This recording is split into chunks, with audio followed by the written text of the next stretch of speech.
Okay, good morning and welcome back everyone to our options education webinar series. My name is Tony Zhang. I'm the chief strategist here at Options Play, and today we're here to talk a little bit about where the markets currently sit. Not a lot has changed here over the past couple of weeks, but we continue to see a lot of complacency in the markets. So today we're going to discuss what that means and how we are positioning for that market session the market outlook that we currently have here. So before we get started, what we're going to discuss here today is purely for education and demonstration purposes. It is a solicitation or recommendation to buy or sell any specific securities. So we'll start off with our normal market update just to show you where the broader markets are currently sitting, as well as where emerging markets sit. And we'll take a look at some of the metrics to just gauge where the current market is currently sitting, because we are at some extreme levels. We see quite a bit of complacency at extreme levels. So we want to make sure that investors are aware of what these metrics mean and how to position for that in your portfolios. We'll take a look at rates and specifically how the fixed income markets currently are moving in conjunction with the equity markets. We'll take a look at commodities. And then from an economics perspective, I want to hone in on some manufacturing and services PMI data that we just received, what that's currently pointing in terms of the shape of the recovery. Take a look at the housing data in terms of, because that also informs some of our views in specific stocks, and then take a look at a few ideas that we have. And if we have a few minutes here at the end, we'll open this up for Q&A.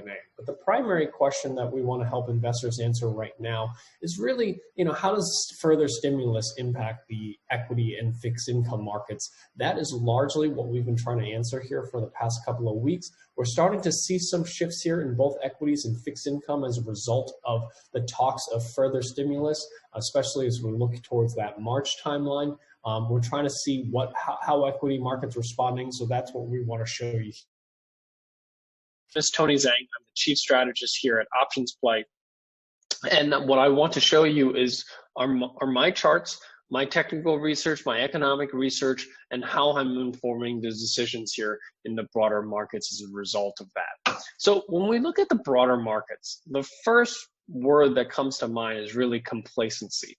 And what I mean by that is that the equity markets that we're currently in, the left-hand side is a weekly chart, looks very similar to the equity markets that we saw going into the coronavirus sell-off here. A lot of complacency, week after week of just slow grinding moves higher without any real significant pullbacks here of more than just 1 or 2%. Most pullbacks that we see are mostly intraday and followed by quickly continuation higher. Yesterday, we saw similar type price action at the open. Markets were stable, sold off pretty heavily by about 10:30 a.m. And then by 11:30, markets have recovered already from that sell-off here. So this is really the type of complacency that we continue to see from markets, where market participants continue to buy every single possible dip, regardless of how small those dips are. And the longer this goes on for, the higher the probability you get a more violent pullback here in the broader markets. Now, when does that violent pullback materialize? That's what's almost impossible to predict, but it's also important to look at those warning signs and start thinking about how do you position your portfolio for that potential pullback here. The reality is you can't really time it. So a lot of investors that try to go out there and buy puts now could end up losing quite a bit of money on puts that could, where the pullback doesn't materialize for a few weeks or potentially even a few months. So this is really where going out there and buying puts is not necessarily the best strategy. What we prefer, especially in a higher volatility environment, this type of trading environment, is number one, still remain cautiously bullish because the trends here are very clear, moving upwards here on both the daily and weekly chart. Momentum still remains positive on both the daily and weekly chart, and money flow remains positive on both the daily and weekly charts. So what that means is that we still maintain a cautiously bullish view here in the broader markets, but as the further extremes that we move to in terms of complacency, the more we lighten up our long positions, the more we focus on yield collection, so selling cover calls, especially when markets are near all-time highs, selling cover calls, collect premium, because these types of violent pullbacks, they tend to appear fairly quickly, and they happen fairly out of nowhere seemingly sometimes. They happen very quickly. So in order to protect your portfolio during those downturns, one of the most effective strategies, or one of the only strategies to protect your portfolio in those scenarios, is to buy puts. But if you wait for an actual correction to materialize to buy puts, they will be very expensive. So how do you pay for those puts? You pay for them by generating premium right now by selling cover calls when elevated implied volatilities are still pretty high. You want to sell cover calls right now, collect premium on the stocks that you own, so that if and when that pullback starts to materialize, you have already collected some premium to pay for those puts. But you don't want to buy puts early, because you could have been buying puts here when markets were complacent. You could have bought puts here when markets were complacent. You could have bought here puts when markets complacent. And that whole time, you would have just been leaking time decay and losing money on time decay as equity markets continue to move higher and continue to grind higher. You're losing both on delta and theta. So this is really why it's not a good idea. Just because you see this complacency, even if you feel that equity markets are going to pull back, that why buying puts in anticipation of a pullback many times is not a profitable strategy. Now, when we look at the Qs, the NASDAQ 100 index, we see basically the exact same price action here, and very similar price action. Both money flow on both the weekly and daily charts are still positive. Momentum is still positive, even though approaching overbought. They're not at extreme levels here. But we have seen multiple months of complacency where pullbacks to just the 21-day moving average have been buying opportunities. The NASDAQ 100 near all-time highs. Microsoft just reported earnings and is now moving higher here. So we have some tech stocks starting to break out higher here. So this is really one of the things to pay attention to, especially as small caps continue a very strong move here to the upside. I don't recall the last time I've seen this kind of continued strength from small caps here. A lot of investors asking, are we getting this rotation into value out of growth here? And this is really where, we have to look at the charts, and there seems to be some slowdown of the outperformance of growth versus value. But so far, the two are very hand in hand. So meaning value or small caps keeping up with the mega cap tech names. This is something that we haven't seen in a long time. So this is a chart of value versus growth here. And over the past 6 months or so, we've effectively seen a segment of the market, value, underperform growth for a long time. But over the last 6 months, start to form this bottom here of value versus growth. And the question was whether or not we were going to get a breakout here higher and start to see value outperform growth. So far, we have not seen that materialize just yet. This on the right-hand side is a zoomed-in chart of this, what we see here on the left-hand side. And as you can see, last week we pointed this out, this potential breakout here, but so far that has failed. So this inverted head and shoulders that could signal a bottom here and a breakout here so far has not materialized. And the question is whether or not this will simply just continue. This could very well end up just being a consolidation or continuation pattern here. So you basically have a bit of a pause here from this, let's just call it underperformance of value. And then what you could see is a breakout here, and you can continue to see value to underperform growth. That is still possible. Right now, we are still in this range. We don't have a breakout here. Once we have a breakout, we will inform you once again. But so far, we have not seen this breakout materialize where value starts to outperform growth. When we look at the RSP, which is the S&P 500 equal weight index, this also has started to underperform here a bit over the past couple of weeks. So what we're starting to see is that the rally we're seeing in the S&P 500 is starting to narrow, meaning it's starting to become fewer and fewer names that are moving the markets higher while the broader markets are being left behind. Versus over the past few months, it's been the opposite. We've seen a broadening out of the rally where the big tech names haven't moved a whole lot, while a lot of the smaller names in the S&P 500, the smaller weights in the S&P 500 started to rise, catching up, if you will, with the equity markets. So when we start to see equity markets outperform only with the big tech names, that also is some concerns that we have that also point to a potential market top or starting to approach a market top, especially, you know, and I don't necessarily want to throw out the word bubble, because I do think that the stocks that have reached what we classically would contain bubble status are relatively small, relatively fewer names that are in that particular category. It's not like the dot-com boom where the vast majority of stocks were kind of in that classification, but we certainly see quite a few names in that category right now.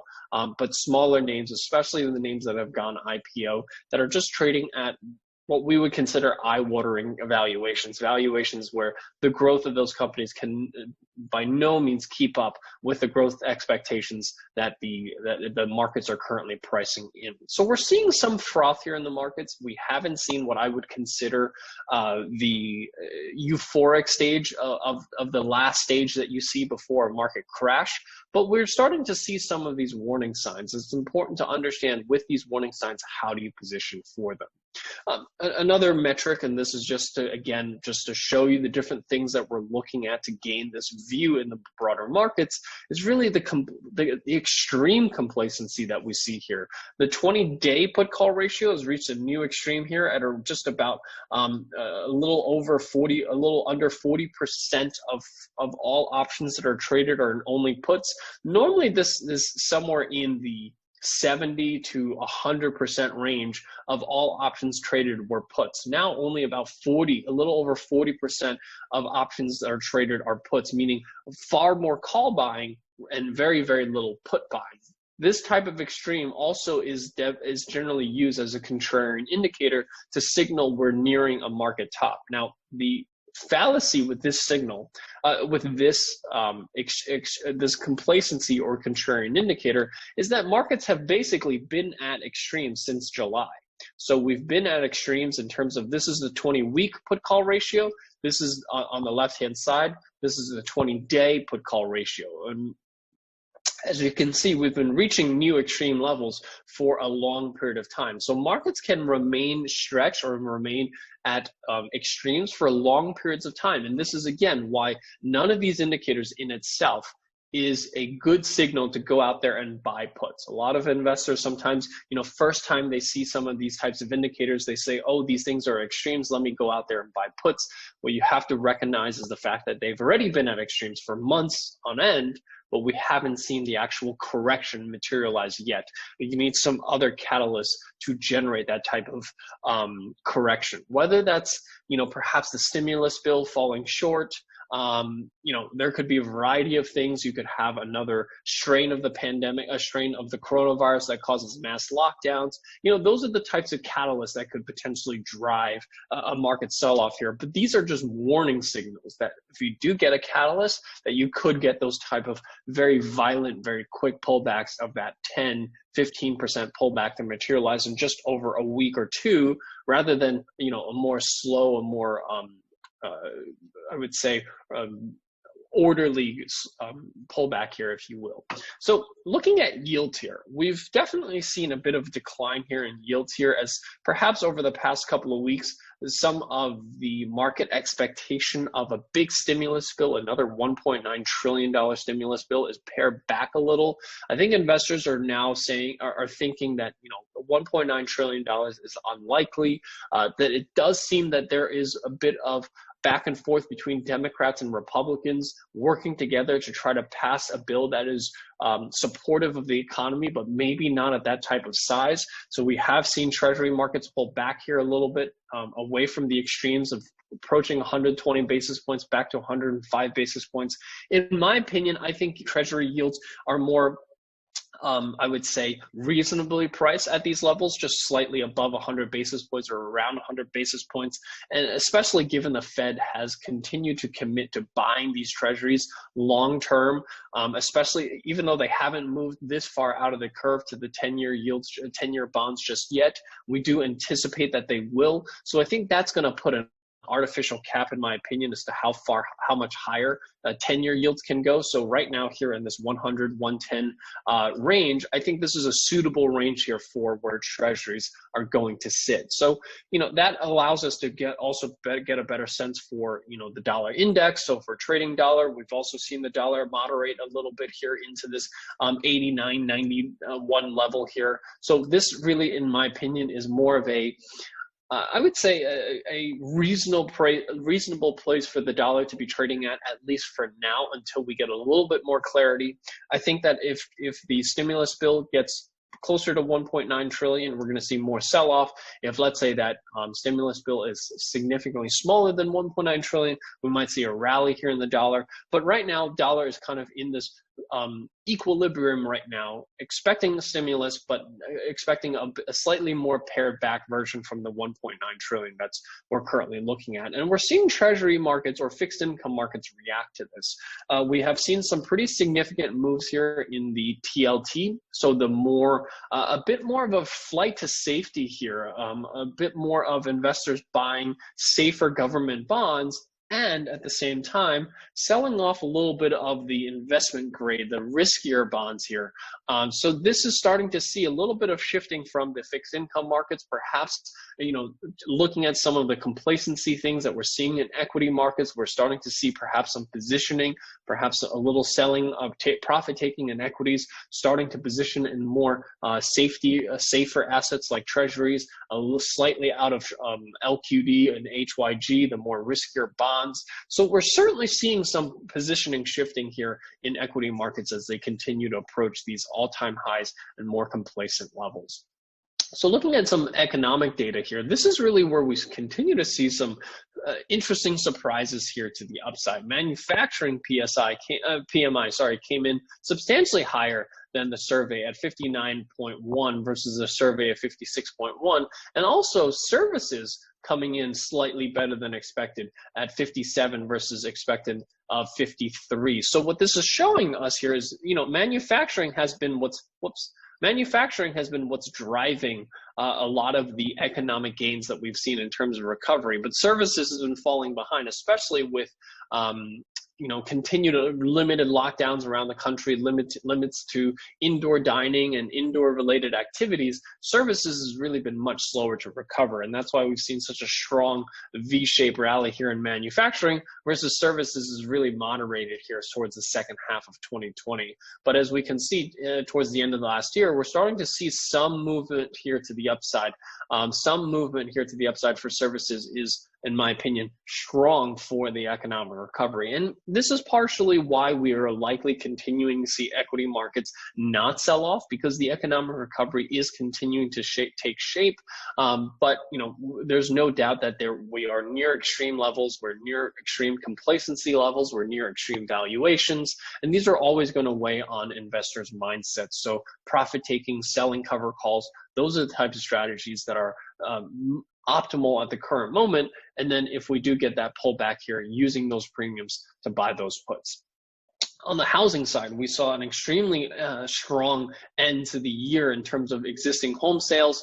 And this is in the backdrop of home inventories reaching a new multi-decade low here. So we have never seen housing inventory levels that are this low. So this is really one of the reasons why we continue to like the home builders. There's clearly a strong demand here for housing, as the work from home concept is going to be a very permanent shift here away from office space. People are moving away from the cities. We're continuing to move from the cities as people realize that even in 2021, we're unlikely to go back to our offices. A lot of people are planning 2022 or potentially never returning back to the offices. So housing remains extremely strong. We expect it to continue to be strong in 2021. So those are some of the ideas we want to take a look at here today. So the first one I want to point out here is this we talked about whether growth is going to, value is going to outperform growth here. And so far, as we saw in that previous chart, we have not seen that breakout level just yet. So we're starting to see these tech names, as I was showing you before, that the leadership in the S&P 500 and the Dow is, in the NASDAQ 100 is continuing to narrow. We're seeing fewer and fewer names lead the markets higher, and tech shares are actually on that front. Especially unprofitable tech stocks are the ones that are most that are gaining the most strength here. But Apple, what I do want to point out here is you've got this triple top here at 138, which corresponds with the September highs. The last attempt at 138 was rejected, but we recently just got a breakout one day before the earnings announcement here for Apple. So this is really a nice setup here for potential continuation higher here, because you have this triple top. You've got this consolidation range, however you want to call this, a triangle, a wedge, whatever it is, but it's a nice consolidation range where you've gotten a breakout here. You've got strong relative strength going into the earnings event. And if you look at the Apple earnings event, I think there's quite a bit of potential bright spots to look forward to. You have both the services business, which I think most investors are currently paying attention to, that seems to be growing very nicely, especially during lockdowns.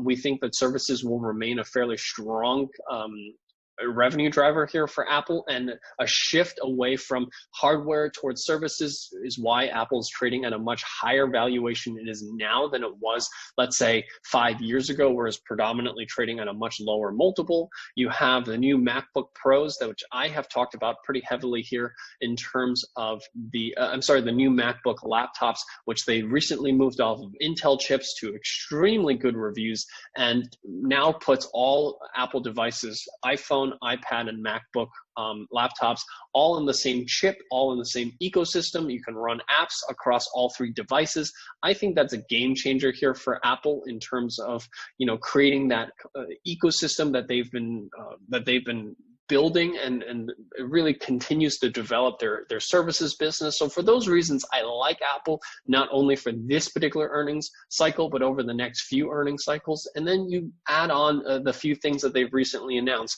with augmented reality. We've been talking about VR and AR for quite a few years, and I think we're just now on the verge of potentially using some of those technologies, not just for play, but for work. Apple's developing AR glasses. They are also getting into the autonomous driving. That is a bit of a long shot here. I'm not sure how Apple's going to do in that particular front. We know they've been working on these types of things for quite a few years now, but they've recently made an announcement. So when you compound all of those things, I think investors have a lot of optimism going into this earnings announcement. So the breakout here we're seeing on Apple seems interesting here. A similar type chart pattern here with a completely different thesis is D.R. Horton. I like D.R. Horton because they are the largest single-family home builder here in the U.S., with most of their exposure to metropolitan cities or just outside of metropolitan cities, which is where a lot of people are moving out of cities into the suburban areas. Single-family homes, they focus more on starter homes, which tends to be the ones that people are buying as they move out of cities, away from apartments. So D.R. Horton on the verge of a breakout here of this $78, let's just call it a triple top here, starting to see some relative strength out of this stock going into the earnings event. So both Apple and D.R. Horton, just to be clear, these are both earnings plays. They both report earnings this week, but a potential breakout prior to earnings, that relative strength going into what I believe are strong fundamental factors coupled with this technical breakout. Those are the types of plays that I like to look for going into an earnings event. So earnings event obviously has more risk. Make sure that you understand those risks before you go ahead and place a trade similar to this. And lastly, I'll talk a little bit about, as the as we showed you here, both the 10-year yields, the dollar index has started to moderate here a little bit. We've seen a more of an inflow into higher yielding sectors. So we usually don't talk about sectors here during our idea section, but XLU recently making a breakout here. XLU making a big move here to the upside, retracing about 60, for those of you that like fib levels, retracing about almost 2/3, 61%. And now we've gotten a breakout here. So we, from my perspective, we're seeing a lot of inflows into these higher yielding sectors. So XLU at the forefront of that, starting to break out higher here, especially as there's a flight to safety. There's a bit of defense being played right here. When you have higher yielding and a bit of defense, that's really where XLU utilities start to shine here a little bit, especially, XLU also has some of those renewable power names in there as well. Those are the ones that are doing very well within utilities. Those are the ones commanding very strong multiples here right now, especially with Joe Biden's infrastructure spend coming down the pipeline. So those are some of the ideas that we have here for the current market outlook here on Tuesday, January 26th. So far, equity markets are looking like they're going to open up just slightly higher here. Asia was a little bit lower. Equity markets here in the U.S. are fairly stable here going into the open. Our expectation here is between this week and next week, big names reporting earnings, so pay attention to those. And the one bright spot we're starting to see is that big names that are beating earnings like GE are moving higher here. This is one of the things that have shifted a little bit this earnings season. Last earnings season, stocks that beat didn't really move much higher. Stocks that missed did move substantially lower here. We're starting to see stocks that beat start to move higher here. So this could be part of what continues or perpetuates this complacency that we continue to see markets for potentially another 2, 3, 4 weeks as earnings season continues to perhaps show some strong beats here to the upside, and equity markets respond positively to that. So with that covers what I wanted to share with you here today. I hope that this was helpful in giving you a better understanding as to how we're viewing the broader markets, as well as some specific ideas going into earnings season this particular week. So with that, thank you so much. I hope you guys have a great trading week, and I'll see you guys here next week for our next market outlook session, as well as an options education session on Wednesday. So with that, have a great day, and I'll see you guys next week.